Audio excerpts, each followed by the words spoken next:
Nous te disons merci, Dieu notre Père, pour ton amour, pour ta grâce, pour ta bonté. Ton peuple est venu au-devant de toi pour t'écouter, pour t'entendre parler, pour te célébrer. Merci pour ce moment que tu nous accordes. Merci pour cette faveur que tu nous donnes d'écouter ta parole. Comme Samuel, nous te disons, parle, Père, nous t'écoutons. Au nom de Jésus. Amen. Merci à l'équipe musicale et merci à Madame Ndombasi Fouzia pour ces moments d'adoration et de louange. Bien-aimés dans le Seigneur, bonjour. Que la paix et la grâce de Dieu nous soient accordées tous de la part de notre Seigneur Jésus-Christ. Amen. Bonne année à tout le monde, une excellente et fructueuse année 2025. Pour ceux avec qui on ne s'était pas vu les 31, ceux qui n'étaient pas là les 31, ceux qui n'étaient pas ensemble avec nous, ceux que je n'avais pas vus, et je vous transmets mes vœux le meilleur. Je vous les souhaite. Je vous souhaite mes meilleurs vœux de bonheur, de santé, de prospérité au nom de Jésus-Christ. Est-ce que tu peux souhaiter le vœu le meilleur à ton voisin?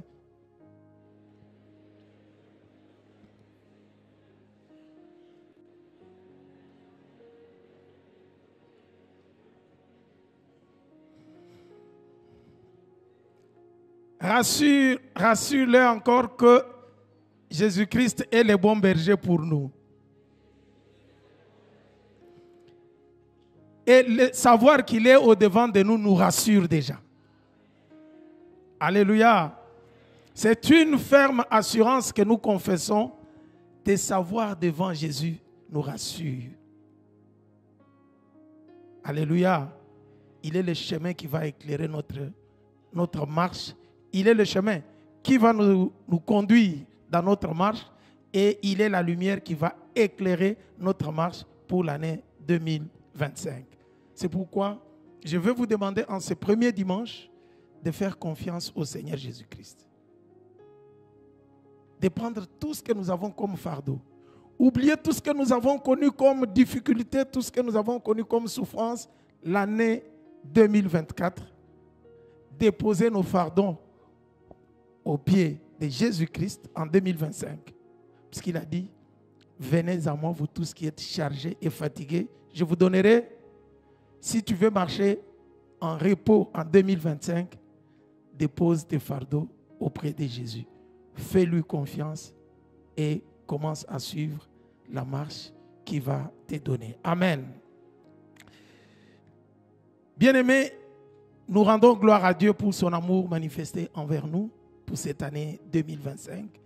Il nous permet de nous retrouver en ce premier dimanche pour partager encore sa parole.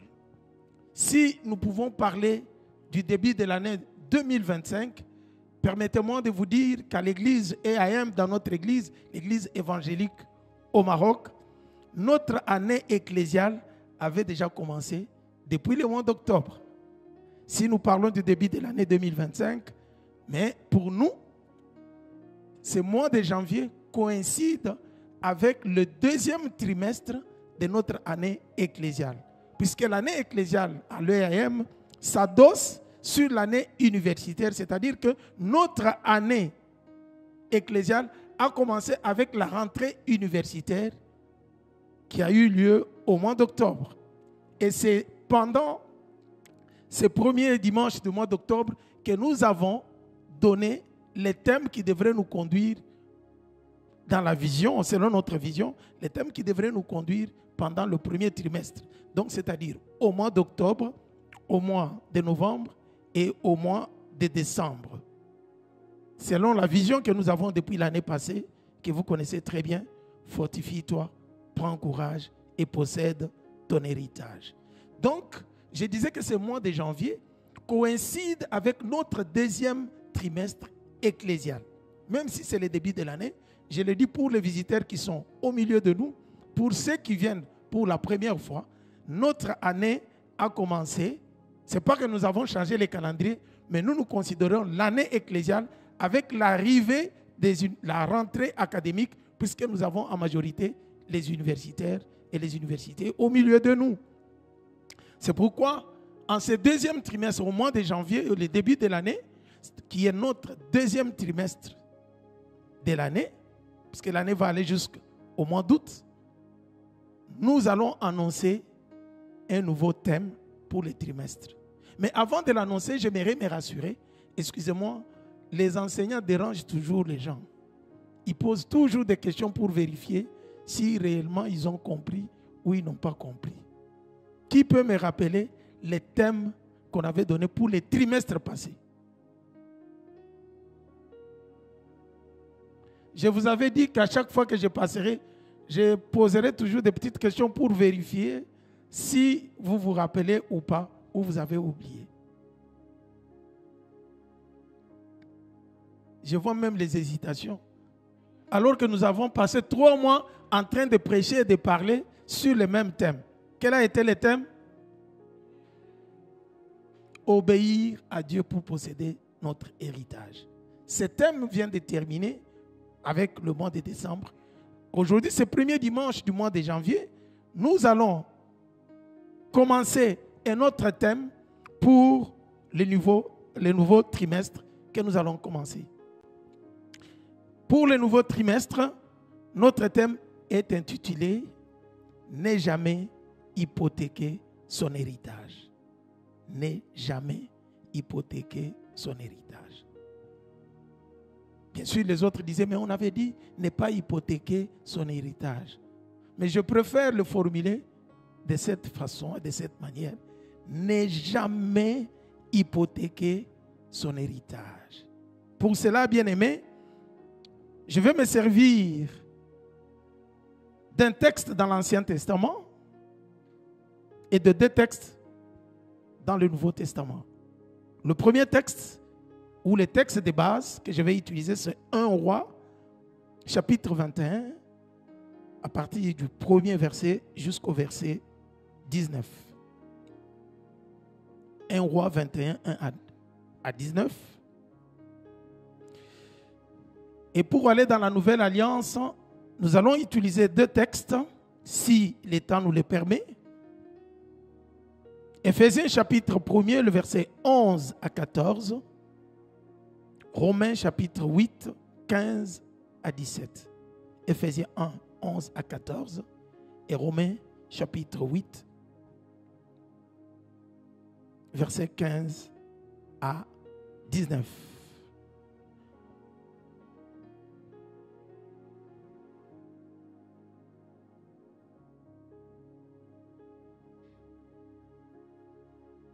Je parlerai de l'héritage, de l'exemple de celui qui n'a pas accepté d'hypothéquer son héritage dans l'Ancien Testament. Et nous passerons dans la Nouvelle Alliance pour voir notre héritage en Christ, si nous sommes fidèles à Dieu pour ne pas hypothéquer notre héritage, ou nous serons tentés aussi d'hypothéquer notre héritage. Chacun pourra tirer un enseignement concernant les tentations de sa vie. Ainsi dit, nous commençons avec 1 Roi, chapitre 21, à partir du premier verset jusqu'au verset 19. Vous allez me permettre de vous demander de vous mettre debout pour qu'on accueille la parole de Dieu. Et nous allons faire tous la lecture ensemble, dans la même version, pas chacun dans sa version. Et je vais demander au multimédia de nous aider avec la version Semeur. Avec la version Semeur, nous allons lire ensemble. Dans la même version, je me mets à côté pour que nous puissions tous lire ensemble. Et puis, nous allons passer à l'explication des textes. 1 Roi 21, à partir du premier verset. Nous lisons ensemble. 1, 2, 3. Quelque temps après ces événements, voici ce qui arriva. Naboth, un habitant de Jizréel, possédait une vigne à Jizréel, près du palais d'Akab, roi de Samarie. Akab fit à Naboth la proposition suivante. Cède-moi ta vigne, Je voudrais en faire un jardin potager, car elle est juste à côté de mon palais. Je te donnerai en échange une vigne meilleure, ou si tu préfères, je t'en paierai la valeur en argent. » Naboth répondit à Akab, « Que l'Éternel me garde de te céder ta propriété, héritée de mes ancêtres. » Soulignez cette réponse de Naboth, gardez en tête. Mais Naboth répondit, allons-y, mais Naboth répondit à Akab, multimédia, donnez-nous la réponse de Naboth et puis on passe. Oui. Relisons encore. Mais Naboth répondit à Akab, que l'Éternel me garde de te céder, hérité de mes ancêtres. Verset 4. Akab rentra chez lui, maussade et abattu, parce que Naboth de Jezreel lui avait dit qu'il ne lui céderait pas la propriété héritée de ses ancêtres. Il se jeta sur son lit, tourna le visage contre le mur et refusa de manger. Sa femme, Jézabel, vint le trouver et lui demanda, « Pourquoi es-tu si mauvaise humeur? Refuses-tu de manger ?» Il lui répondit, « J'ai parlé à Naboth de Jezreel et je lui ai proposé de lui acheter sa vigne ou s'il préférait de l'échanger contre une autre. Mais il a répondu, « Je ne te céderai pas ma vigne. » Alors sa femme, Jézabel, lui dit, « Est-ce toi qui exerces la royauté sur Israël? Allons, lève-toi, mange et réjouis-toi. La vie de Naboth de Jezreel, je vais te les donner. » Elle écrivit des lettres au nom d'Akab, les scella du sceau royal, et les fit porter aux responsables et aux magistrats de la ville où demeurait Naboth. Dans ces lettres, elle leur ordonnait, proclamez un jour de jeûne, installez Naboth au premier rang de l'assemblée et faites asseoir en face de lui 2 vauriens qui l'accuseront d'avoir maudit Dieu et le roi. Puis, menez-les en dehors de la ville et tuez-le à coups de pierre. Les gens de la ville, de Naboth, les responsables et les magistrats, concitoyens de Naboth, obéirent à l'ordre de Jézabel et firent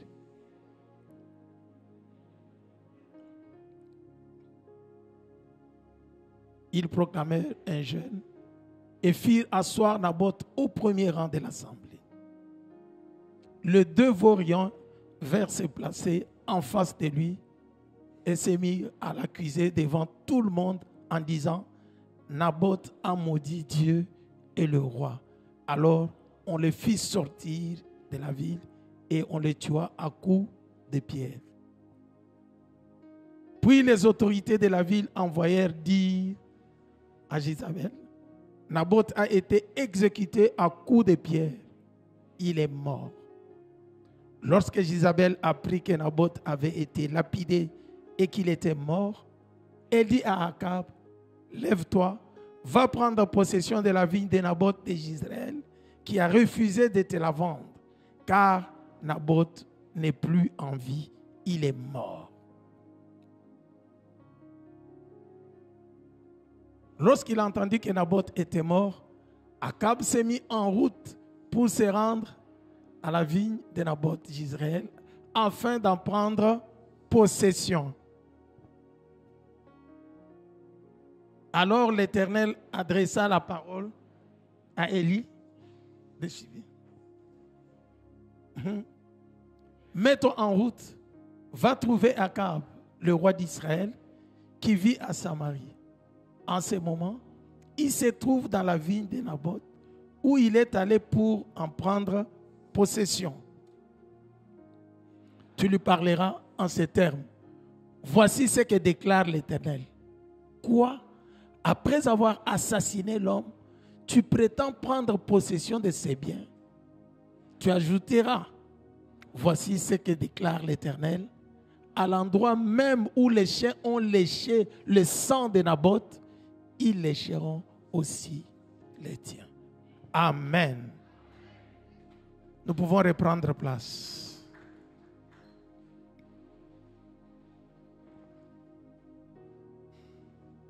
Bien-aimés dans le Seigneur, dans ces récits que nous venons de lire,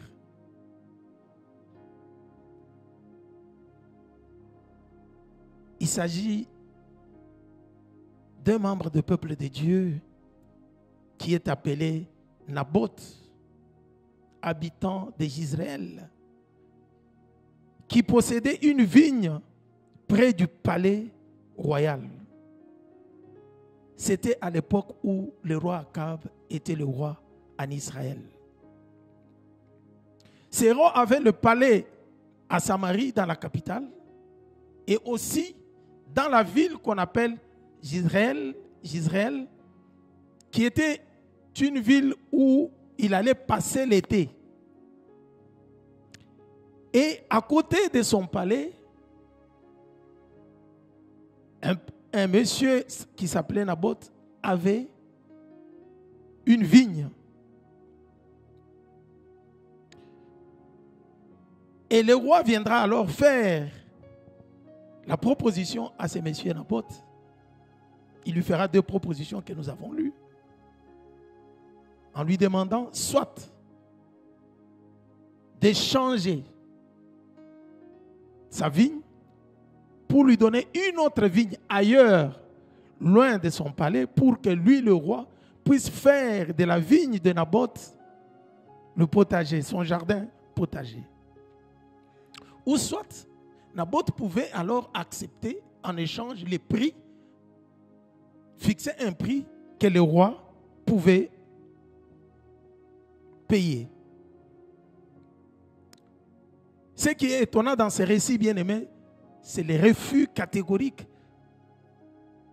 de Naboth face à la demande du roi, en utilisant même le nom de l'Éternel. Rappelez-nous que je nous ai dit de retenir la réponse de Naboth.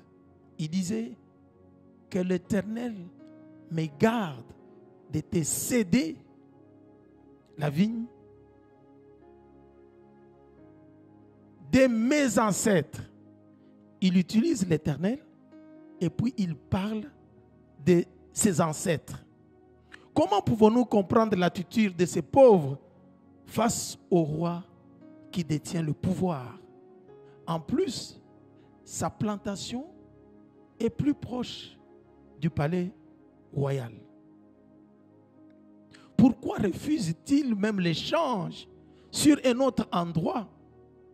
Et en plus, il refuse même le prix, l'argent proposé par le roi. Ma troisième question, c'est sur quel principe ou quels sont les principes sur lesquels Naboth s'appuie pour demeurer ferme dans ses décisions face au roi qui est la première autorité de son pays. L'analyse de sa réponse pourra nous permettre de trouver certaines de ses motivations et chercher à tirer les leçons sur l'héritage. Pour bien comprendre les motivations de Naboth ou les refus de Naboth, cherchons premièrement à comprendre la notion même de l'héritage dans le contexte du peuple d'Israël. Comme nous le voyons dans nos études bibliques, la promesse de Dieu pour son peuple était de leur donner la terre promise.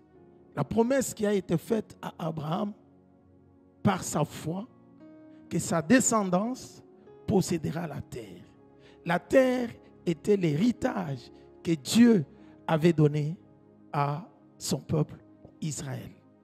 Et si vous vous rappelez, dans les séminaires du mois d'août, et nous avons dit que le premier, dans les enseignements que nous avons donnés, le premier héritage que Dieu a donné à l'homme, c'est la terre.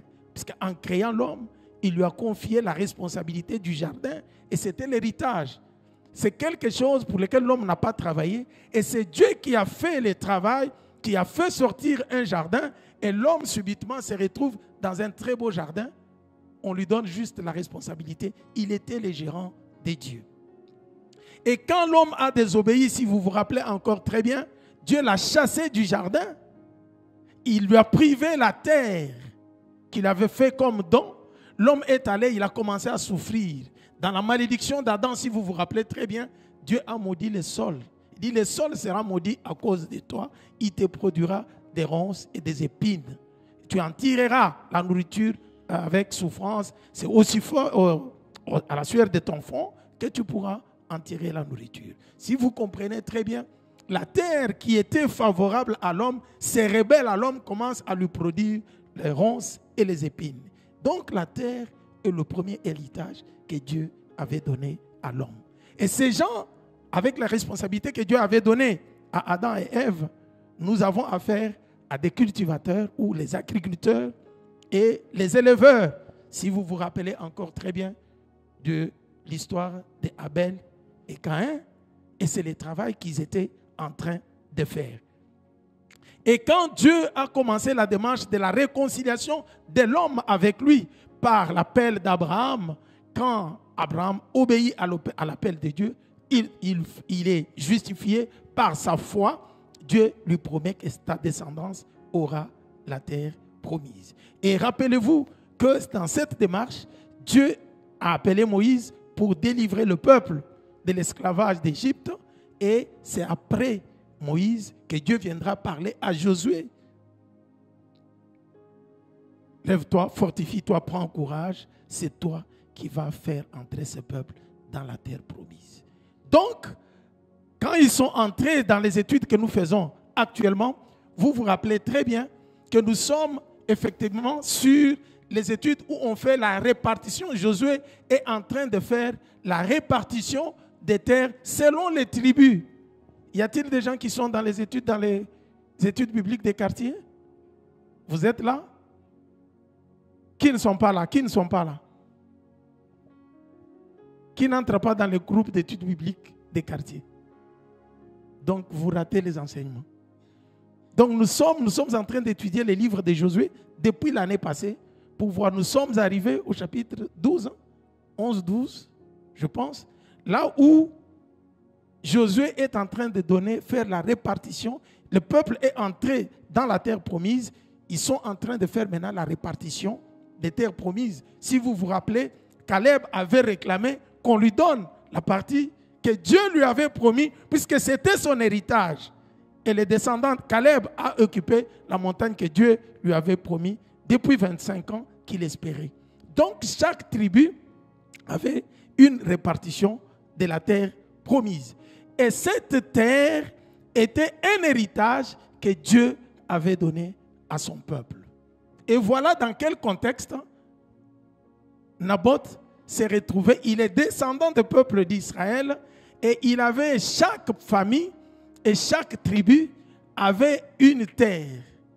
Et les coïncidences sont arrivées que la terre, à lui, la partie de sa terre, de sa vigne, était à côté du palais du roi. Et c'est comme ça que le roi vient alors lui proposer que comme c'est à côté de chez moi, je vais en faire le jardin potager. Donc, je préfère t'envoyer ailleurs, te donner une autre plantation ailleurs, et moi, je peux faire de cette plantation qui est à côté de moi, le jardin de potager. Mais ce qui est étonnant dans cette histoire, c'est que Naboth refuse catégoriquement en utilisant les noms de l'Éternel et les noms des ancêtres. Et c'est ce qui nous intéresse dans notre analyse pour voir pourquoi il utilise les noms de l'Éternel en refusant au roi. Et en plus de ça, il vient parler de ses ancêtres. Pour bien comprendre cela, bien aimé, il serait souhaitable de comprendre l'histoire telle que je venais de vous la raconter, que Dieu a établi le loi. Après avoir donné au peuple d'Israël la terre promise, il a lui-même établi les lois sur l'héritage. Pour cela, j'aimerais que Multimédia nous projette Lévitique, chapitre 25, versets 23 à 28. Lévitique,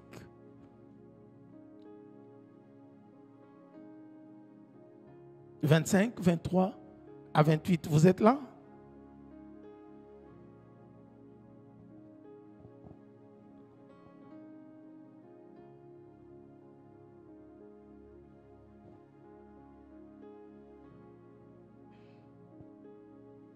Est-ce que nous pouvons les lire encore ensemble? Excusez-moi de vous demander toujours de lire ensemble. 1, 2, 3.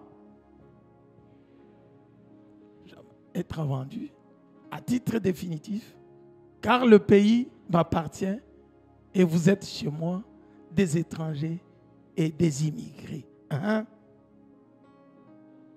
Dans tous les pays que vous aurez en possession, vous garantirez les droits des rachats des terres. Hein? Si ton compatriote devient pauvre et doit vendre une partie de son patrimoine foncier, un proche parent qui a le droit de rachat pourra racheter ce que son parent aura vendu. S'il ne se trouve personne qui ait le droit de rachat, mais que cet homme retrouve des ressources suffisantes pour racheter lui-même la terre, il fait quoi? Il considérera le nombre d'années écoulées depuis la vente et versera le prix des années restantes à l'acquéreur. Ainsi, il rentrera en possession de sa propriété. 28. S'il ne trouve pas le moyen de racheter sa terre, elle restera entre les mains de l'acquéreur jusqu'à l'année du jubilé. À ce moment-là, elle lui sera rendue. Et donc, Dieu avait établi les lois que la terre, l'héritage qu'il avait donné à chaque famille, à chaque tribu, ne pouvait pas être vendu à une autre tribu pour éviter qu'il y ait des conflits entre le peuple. Même si vous devenez pauvre, votre héritage, c'est votre héritage. Puisque ce n'est pas seulement pour vous. Il y en a vos grands-pères, vos ancêtres qui ont souffert, vous vous rappelez, dans leur marche pour aller dans la terre promise. Il y en a qui sont morts, n'est-ce pas? Et ils ont combattu pour avoir la terre, les ancêtres. Dieu leur a donné la terre et chacun avait déjà sa portion des terres.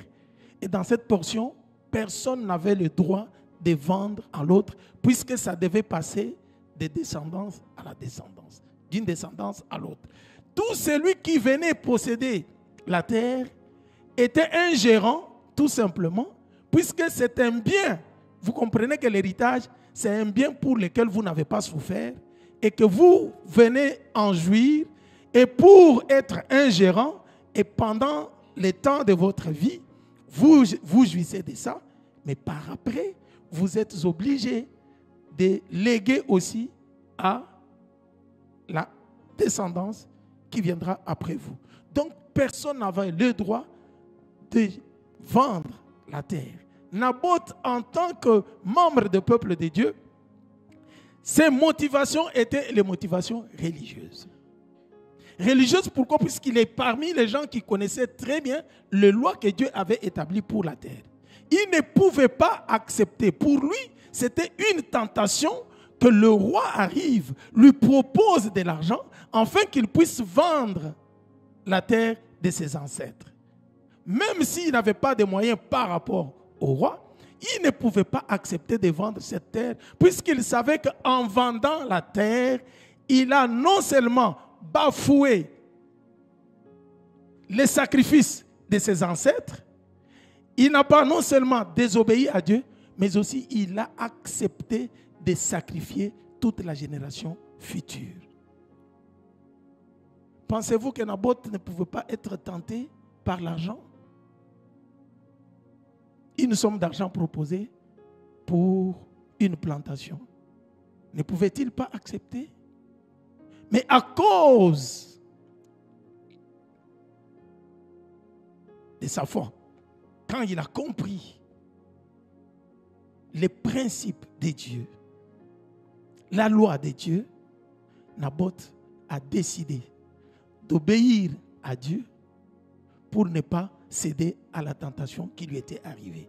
Le premier refus, c'était d'abord, puisqu'il savait que Dieu n'accepte pas que je puisse donner cette terre à quelqu'un d'autre. Je ne peux pas céder. Si je cède, j'ai trahi. J'ai foulé aux pieds les sacrifices des ancêtres.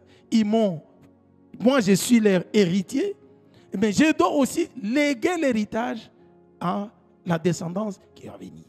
Et s'il avait besoin de l'argent, s'il acceptait de se compromettre, d'accepter de l'argent, il allait non seulement trahir Dieu, désobéir à Dieu, mais il allait également sacrifier toute la génération qui devrait venir après lui, la génération future.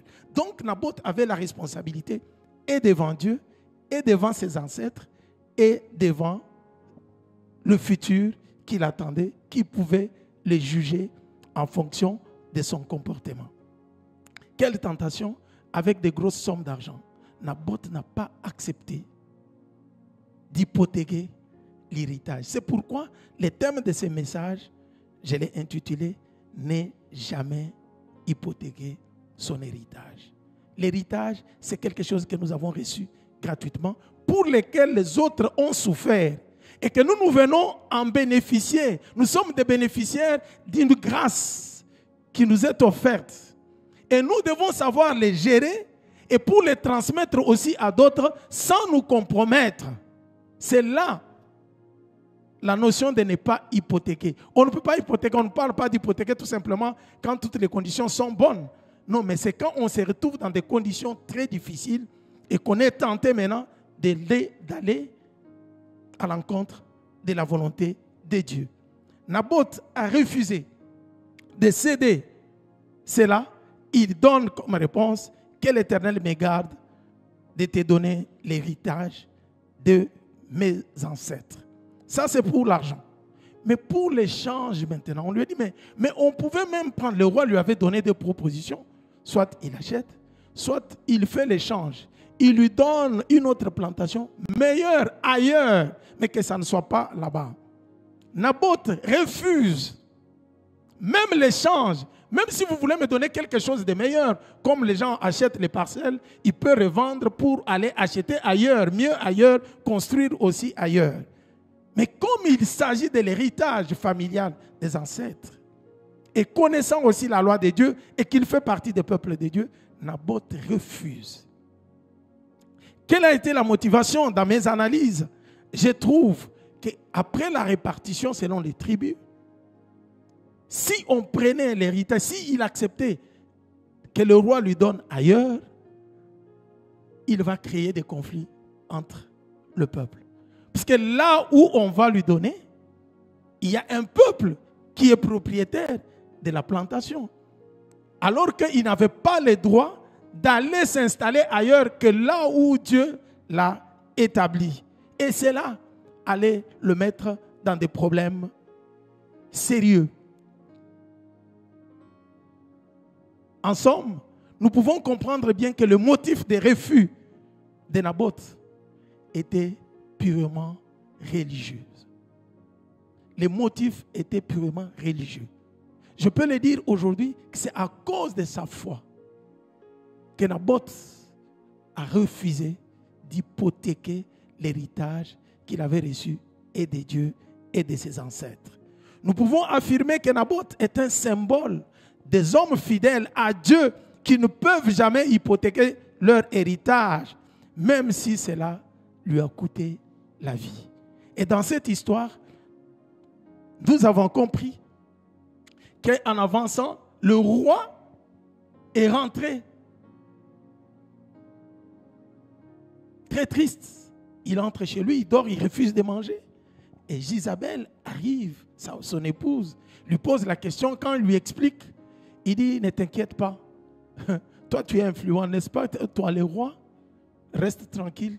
Moi, je sais comment je vais faire pour te donner la plantation de Naboth. Et c'est ce qu'il a fait. Il a utilisé des manœuvres pour chercher à tuer Naboth.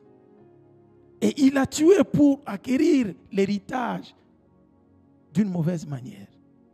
En les sacrifiant, le propriétaire des terres, Dieu de justice au ciel, avait vu toutes sortes de manœuvres que Jézabel avait fait pour avoir l'héritage de Naboth.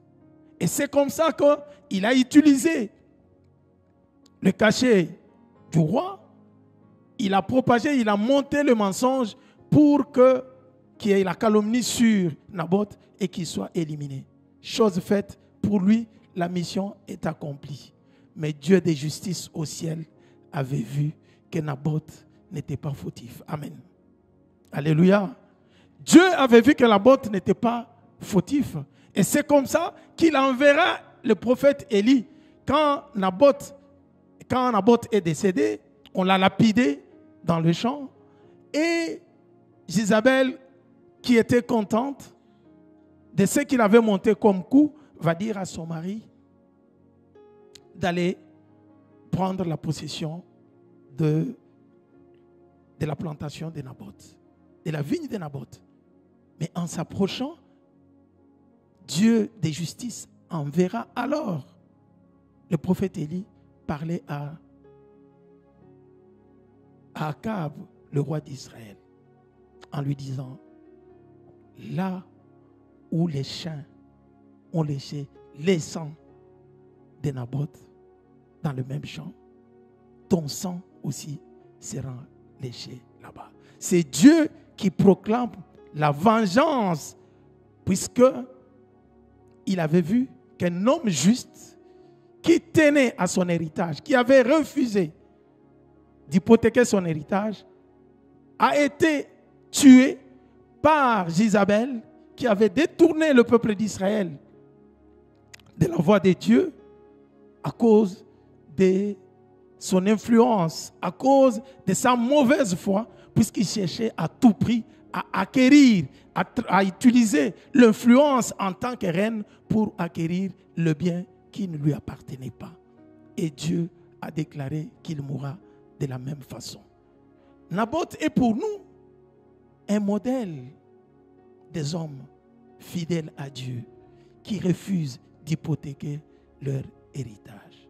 Mais qu'est-ce que cette leçon dans la Nouvelle Alliance nous enseigne? Nous, en tant que peuple de Dieu aujourd'hui, en tant que chrétiens, quel est notre héritage que nous ne pouvons pas hypothéquer? C'est ainsi que Éphésiens chapitre 1er nous montre ce que nous sommes en revenant. Vous savez que quand nous parlons des combats de Josué dans l'Ancienne Alliance, nous pouvons bien comprendre ce combat spirituel quand nous venons lire l'épître aux Éphésiens. Excusez-moi que nous puissions lire Éphésiens chapitre 1er à partir du verset 11 jusqu'au verset 14. Est-ce que on peut nous les projeter? Éphésiens 1, 11 à 14.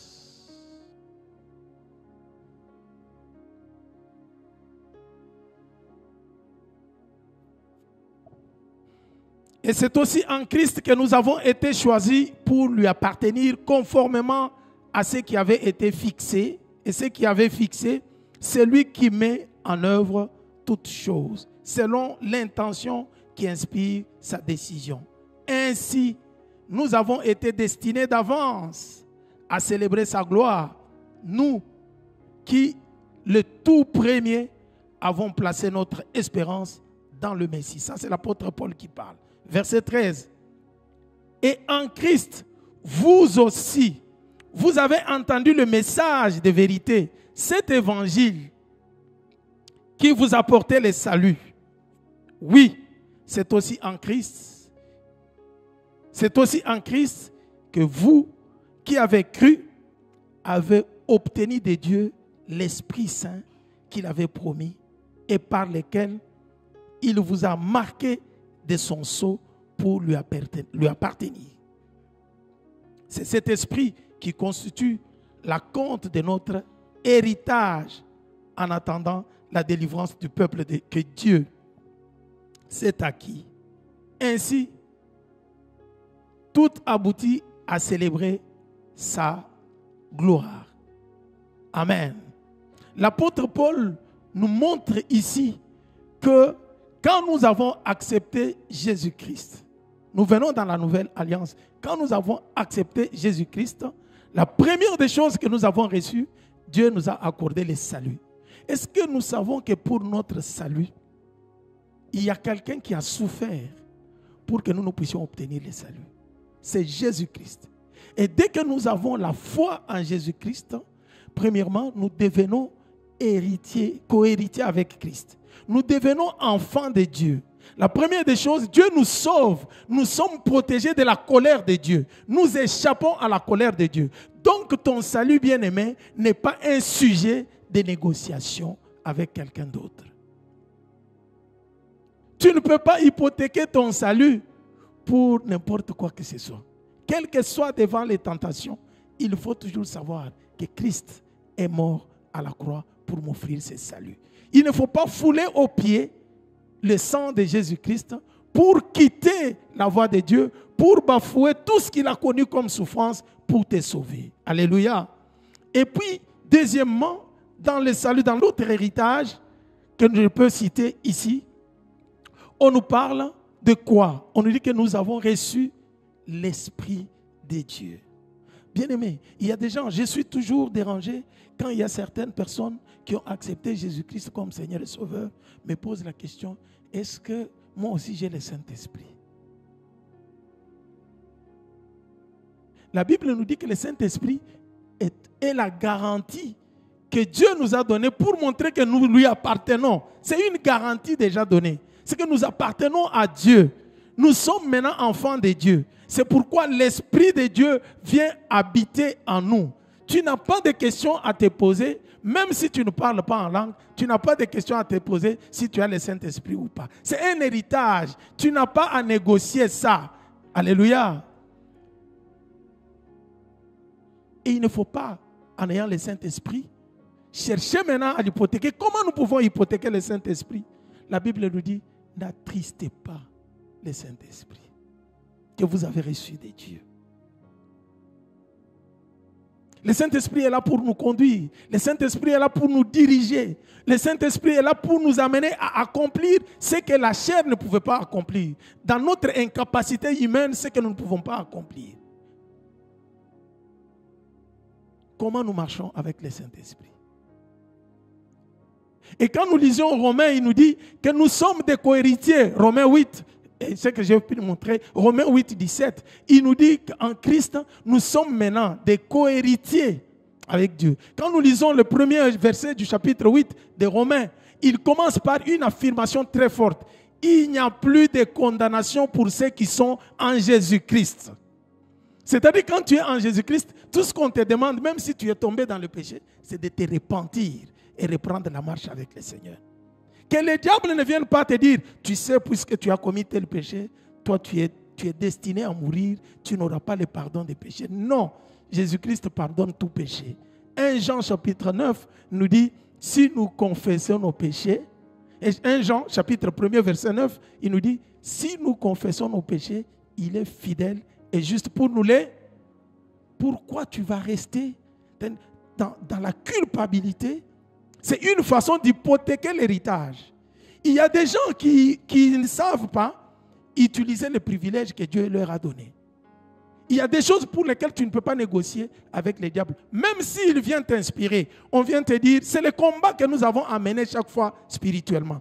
Le diable vient te dire, tu sais, puisque tu avais avorté quand tu étais encore jeune fille, c'est fini, puisqu'on t'a marié, comme tu es marié, tu n'auras plus d'enfants, tu n'auras plus d'enfants. Et tu dis, oui, puisque je sais que comme j'avais avorté, tout ce que le diable veut, c'est que vous puissiez accepter d'hypothéquer votre héritage. Mais la parole de Dieu déclare, chez le peuple de Dieu, il n'y aura ni femme stérile, ni femme qui avorte. Il faut savoir ne pas hypothéquer son héritage. Et comment tu le sauras? Il faut connaître la parole de Dieu. Il faut dire au diable, rappeler à l'ennemi, non, non, non. Je sais que mes péchés sont pardonnés. Il n'y a plus de condamnation pour ceux qui sont en Christ a pris ma souffrance. Christ a payé le prix de mes péchés. Donc, il n'y a aucun péché que Jésus-Christ ne peut pas pardonner. Je ne peux pas rester esclave de péché. Il m'a racheté de l'esclavagisme. Il m'a donné la liberté. Je suis libre en Christ. Je dois jouir de mes privilèges. Quand on ne sait pas réclamer, c'est donc pourquoi on est héritier, on ne va pas en vivre. Je prends l'exemple du grand frère de fils prodigue. Nous connaissons l'histoire des fils prodigues. Le fils prodigue a réclamé l'héritage, il est parti dilapider. Mais celui qui était resté avec son père, c'est son attitude qui m'inquiète, qui m'étonne. Il était avec son père. L'héritage de son père lui appartenait. Quand il apprend que son frère est venu, son père a organisé la fête, il a tué les chevrons et tout ça. Les gens sont en train de chanter et danser. Il arrive, il dit, mais pourquoi il y a la fête? On lui dit, mais ton frère qui était perdu, il est venu, il était mort, il est revenu à la vie. Il dit, mon frère. Il refuse d'entrer dans la fête. Son père arrive, il dit, mais pourquoi tu n'entres pas? Ton frère est revenu. Regardez son raisonnement. Il dit, mais quand ton fils qui était parti, qui a dilapidé l'héritage, là arrive, c'est pour lui que tu organises la fête? Donc moi, je suis avec toi tous les jours. Tu n'as jamais organisé la fête pour moi. Tu ne m'as jamais donné les chevrons pour que je puisse tuer et manger avec mes amis. Mais son père regarde et dit, mais mon fils, tout ce que j'ai t'appartient. Qui t'avait interdit de prendre quelque chose, les chevrons, tuer et te réjouir avec tes amis? Ça, c'est une façon de vivre comme esclave dans la maison de son propre père. Il croyait que c'est en faisant du travail qu'il va plaire à son père. Il n'était pas différent d'esclave. Pour lui, il doit faire le travail pour plaire à son père. Alors que tous les privilèges de son père étaient qu'il avait l'héritage. Les biens de son père, ce sont ses biens. Il ne savait pas en jouir. Et il en est de même avec les chrétiens qui ne connaissent pas leurs droits. Nous avons beaucoup des acquis que Christ nous a donnés. Christ s'est sacrifié. Il est mort pour nous donner la vie. Par Christ, nous avons la guérison. La Bible dit, par ses meurtrissures, nous avons été guéris. Il y en a qui trouvent que, bon, moi, dans ma foi, je dois seulement aller voir le médecin. Quand il voit qu'on prie pour les malades sont guéris. Il dit, mais c'est du fétiche. C'est être esclave dans la maison de son propre père. Il ne sait pas que j'ai tout ça, Christ m'a donné. Jésus-Christ a dit à ses disciples, Luc 10, si vous vous rappelez 19, il dit, je vous ai donné le pouvoir de marcher sur les serpents, sur les scorpions, sur toute la puissance, et rien ne pourra vous nuire. Quelqu'un qui est en Christ, qui se retrouve pendant la nuit dans des difficultés, être étranglé par les sorciers combattus, il crie. Aujourd'hui, il s'élève. Avec foi, il attend qu'il s'élève, il attend le mercredi pour venir voir le pasteur et prendre le rendez-vous, lui expliquer comment étrangler. Moi, je ne pouvais pas. Mais il ne savait pas qu'il a le privilège de chasser les démons, de s'élever et dire non, tu n'as pas le droit de me tourmenter, je dois dormir calmement. Au nom de Jésus-Christ, je t'ordonne de quitter. Et puis, dormir tranquillement. Non. Ça, c'est vivre comme un ignorant. Vivre comme esclave, alors que nous avons tous les privilèges. Nous devons apprendre, bien-aimés, à ne pas hypothéquer le privilège que Dieu nous a donné. Comment nous pouvons l'hypothéquer?